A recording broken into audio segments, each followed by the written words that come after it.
जनाब रोशन बेग उनसे ये कहना चाहता हूँ कि आप मैदान में आएँ और रियासत भर के अंदर पढ़े लिखे नौजवानों को उभारें ताकि इस कौम के लिए कुछ काम आए, जो उनका सियासी तजुर्बा है नौजवान बच्चों को दें। इन हलके के लोगों को हम जानते हैं। चलो, एक हलका हमारा शांति नगर का है, उस बंदे को मुसलमानों के वोटों की अब ज़रूरत नहीं है, उसे तो गैर मुस्लिम भाइयों के वोट ही हैं। इंशाल्लाह आगे देखा जाएगा।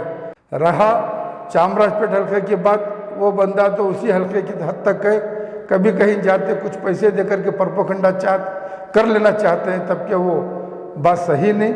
अब रहा शिवाजी नगर, खाली हुआ, ठीक है। मैं यही गुजारिश करता हूं कि अगर ये कौम के लिए कुछ काम करते तो हमारे बच्चे DGLD KGLD में ना होते। तो मैं यही कहना चाहता हूं फिर से, जनाब रोशन बेग साहब, तुम्हारे लिए खैर, तुम्हारे माँ बाप वालिदैन की भी दुआएं हैं। तुमने छुपकर या जाहिर जो भी अच्छे काम किए, अल्लाह पाक आपको उसका सिला देगा। हेलो एवरीवन, आप देख रहे हैं न्यूज़ 4। कर्नाटक के साबिक वज़ीर, शिवाजी नगर के साबिक MLA आर रोशन बेग की एक बड़ी कोशिश कामयाब। जी हाँ, आर रोशन बेग जो है फ़िलहाल ओहदे में नहीं है और ना ही वो MLA हैं, फिर भी उन्होंने जो है हुकूमत से जो है बोरिंग हस्पताल की तरक्की और तोसी के लिए और यहाँ पर नई टेक्नोलॉजी लाने के लिए और भी ज़्यादा मरीज़ों का अच्छे से अच्छा इलाज करने के लिए हुकूमत की जानिब से 350 करोड़ रुपए मंजूर करवाए हैं।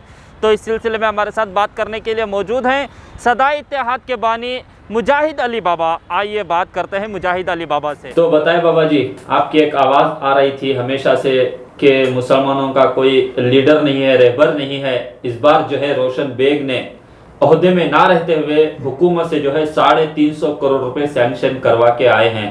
तो क्या आप मानते हैं मुस्लिम लीडरशिप अभी भी कायम है? देखो, सीधी सीधी बात है। मैं उन मुस्लिम लीडरों के बारे में बात करी थी जो मैं दो लोगों का नाम लिया था, CK जाफ़र शरीफ और आर रोशन बेग के बारे में। उनकी लीडरशिप थी, वो कौम के लिए कुछ काम आते थे, उनके बारे में मैंने कहा था। ये जो आजकल की लीडरशिप है, ये हमारी कौम के लिए लीडरशिप है नहीं, ये मैंने कहा था। क्योंकि जो एक हमेशा मजाकिया अंदाज में बोलने वाले लीडर की तायद में उलमा खड़े हो जाते हैं और कांग्रेस पार्टी की ग़ुलामी में खड़े हो जाते हैं। और आजकल जो कांग्रेस पार्टी के अंदर जो हमारे शहर के अंदर मौजूद हैं, बीदर में हैं, गुलबर्गा में हैं, मैसूर में हैं, अब पता लगाओ ये किस कदर कौम के काम आ रहे हैं। हाँ, एक बंदा था UT खादर, वो हमेशा जो हर किसी के लिए, इंसानियत के लिए काम करते थे। जब वो पावर में थे, हर किसी के लिए भी फ़ौरन फ़ोन उठाते, काम करते, उनका काम करने का अंदाज़ा अलग था। वो हमारे लिए कारबंद आदमी थे, UT खादर। हाँ, रही लीडरशिप, जिस तरह रोशन बेग को ये लोग मिटाने की कोशिश करें सियासी एक मकसद के हिसाब से, वो रोशन है, वो रोशन उसके कामों से जाना जाता है। बेग अलग है लेकिन रोशन अलग है। अब जैसा तुमने सवाल किया, बग़ैर पावर में रहते हुए 350 करोड़ का उन्होंने ये जो लेके आया, तो इससे पहले भी बोरिंग अस्पताल का जो बुनियाद रखा उन्होंने रखा, गौसिया अस्पताल का उन्होंने बुनियाद रखा, जो ब्रॉडवे के अंदर वो भी उन्होंने बुनियाद रखा, और जो है एल्जिन के पास, एल्जिन रोड में जो स्कूल्स है, और इसी तरह मुंडेडी पड़ले के अंदर खबरस्तान को जो गैर मुस्लिम भाइयों ने पकड़ा तो उसे खाली करवाया, और न जाने इसी तरह से कई काम उन्होंने अंजाम दिया। इसलिए वो बुरा है भला है, उसका अल्लाह उनसे हिसाब ले लेगा। लेकिन जो कौम के लिए काम आता है उसकी हम तायद करते हैं। सख्त ज़रूरत हमें कब से महसूस हुई?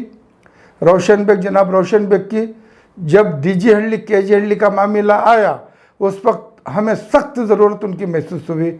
अगर वो बंदा होता पावर में, इतना हमारे कौम की बर्बादी नहीं होती थी। और उन्हें एक साजिश के ज़रिए, जैसे कि सारा पैसा IMA का गोया रोशन बेग को खा गया, इस तरह से लोगों में परपोखंडा करके उनके नाम को एक धक्का पहुंचाया गया। यह सरासर गलत है। इसीलिए मैं पिछले बार भी कहा था, कभी 200 करोड़ बोलता, कभी 400 करोड़ बोलता। वो मंसूर यहूदी की औलाद, उससे पूछना था बाकी के 4600 और 4800 करोड़ कहाँ गए, क्या सारे रोशन बेग ले लिए?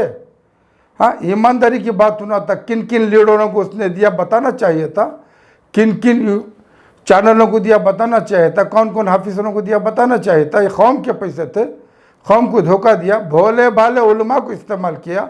और हमारे इतने बड़ा नाम मुफ्ती शोएबुल्लाह खान साहब, उनके सामने एक इल्मी अकीदा बताते हुए उनसे राय मशवरा किया तिजारत के बहाने, और उन्होंने तिजारत के हक़ के हिसाब से फतवा दिया। वो इतने भोले भाले इंसान को लेकर जाकर के उसे इतने बड़ी बदनामी में डाला। यह यहूदी की औलाद और उसका साथ देने वाले जितने थे वो सब हिसाब देंगे एक दिन। लेकिन इसीलिए मैं कह रहा था मुसलमानों के लिए कोई रहबर नहीं है। तो मैं जनाब रोशन बेग उनसे ये कहना चाहता हूँ कि आप मैदान में आएँ और रियासत भर के अंदर पढ़े लिखे नौजवानों को उभारें, ताकि इस कौम के लिए कुछ काम आए। जो उनका सियासी तजुर्बा है नौजवान बच्चों को दें, ताकि उनको एक पैगाम लेके आएँ। ये ढकोसलेपन जो आजकल चल रहा है, हमारे यहाँ 3 मोहल्ले हैं, 3 हलके के लोगों को हम जानते हैं। चलो, एक हलका हमारा शांति नगर का है, उस बंदे को मुसलमानों के वोटों की अब ज़रूरत नहीं है, उसे तो गैर मुस्लिम भाइयों के वोट ही हैं। इंशाल्लाह आगे देखा जाएगा। रहा चामराजपेट हलके की बात, वो बंदा तो उसी हलके की हद तक है, कभी कहीं जाते कुछ पैसे देकर के परपोखंडा कर लेना चाहते हैं, तब के वो बात सही नहीं। अब रहा शिवाजी नगर, खाली हुआ, ठीक है।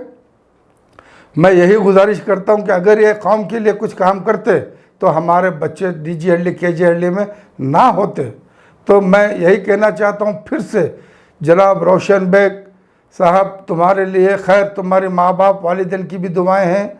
तुमने छुपकर या जाहिर जो भी अच्छे काम किए, अल्लाह पाक आपको उसका सिला देगा। अगर आपसे कुछ गलतियां हैं तो वो गलतियों की सज़ा भी अल्लाह आपको देगा। आपका मामला अल्लाह के हद तक है। बस हमें आपके तजुर्बे की ज़रूरत है, और तुम्हारा तजुर्बा कौम के नौजवानों को सख्त ज़रूरत है। आप प्लीज़ मेहरबानी से आइए, हम आप सबके लिए दुआ को करेंगे।